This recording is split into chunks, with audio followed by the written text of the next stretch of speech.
It was a late Friday evening, and the smell of fried chicken drifted into the small town streets, pulling in customers one after another. The KFC was busy, full of laughter, chatter, and the impatient tapping of feet on the tiled floor as people waited for their meals.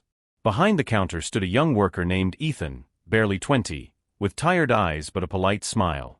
He had been working double shifts for weeks, helping his mother keep up with rent and bills after his father had walked out years ago. For Ethan, this job wasn't just about a paycheck. It was survival, responsibility, and pride all wrapped into one. That night, as Ethan rang up orders and called out ticket numbers, the front door opened. In walked a man that made the room fall silent for just a moment, Senator John Kennedy. Some recognized him instantly, others only glanced curiously, but Ethan knew exactly who he was. Growing up in a modest Louisiana home, Ethan had often seen Kennedy on TV, sometimes agreeing with his sharp wit, sometimes disagreeing with his politics. But tonight, none of that mattered. What mattered was that Ethan had been waiting for this very moment. Kennedy stepped up to the counter, offering the same easy Southern charm that often disarmed even his toughest critics. "Evening, son," he said with a nod. "How about a two-piece and some mashed potatoes?" The crowd behind him seemed to lean in, sensing something unusual in the air. Ethan froze for a moment, his hand hovering over the register, his mind racing. This was not just another customer. This was the man he had once written letters to, begging for help when his family was at its lowest. Letters that never got a reply. Ethan took a deep breath, his voice steady but heavy with emotion. "I'm sorry, sir. I can't serve you." The restaurant went silent. The air thickened with tension, and even Kennedy looked stunned, blinking as though he hadn't heard correctly. "You can't serve me? Son, this is just fried chicken. Surely there's no harm in that." His tone wasn't angry, just confused. Ethan's hands trembled slightly as he leaned forward, his voice breaking the silence that had swallowed the room. 3 years ago, my mom lost her job at the factory. We were drowning, bills piled up, and eviction notices came every other week. I wrote letters to you, sir, begging for some guidance, some help for families like mine. I didn't even want money, I wanted hope. I never got a single reply. Not one. So no, sir.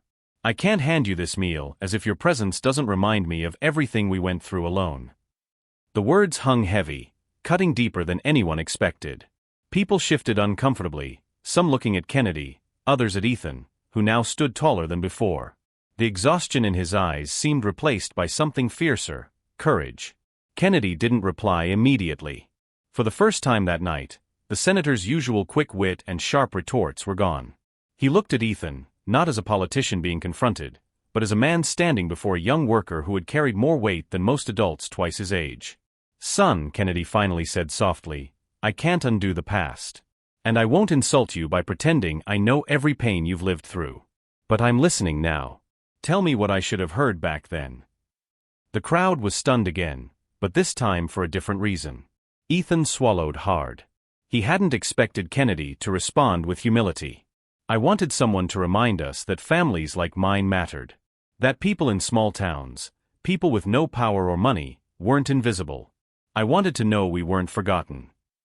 Kennedy straightened, his face more serious than anyone in that KFC had ever seen it.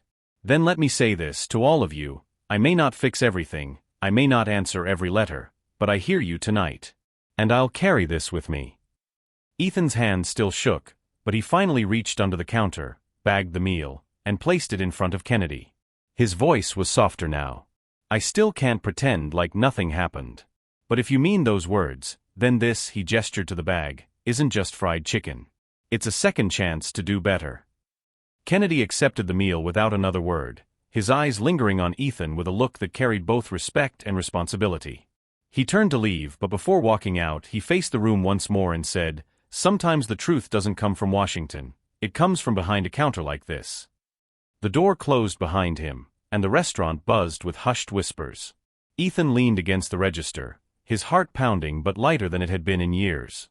That night, he hadn't just refused to serve a senator, he had served something far greater. He had served truth. And for everyone in that room, including Senator Kennedy, it was a meal they would never forget.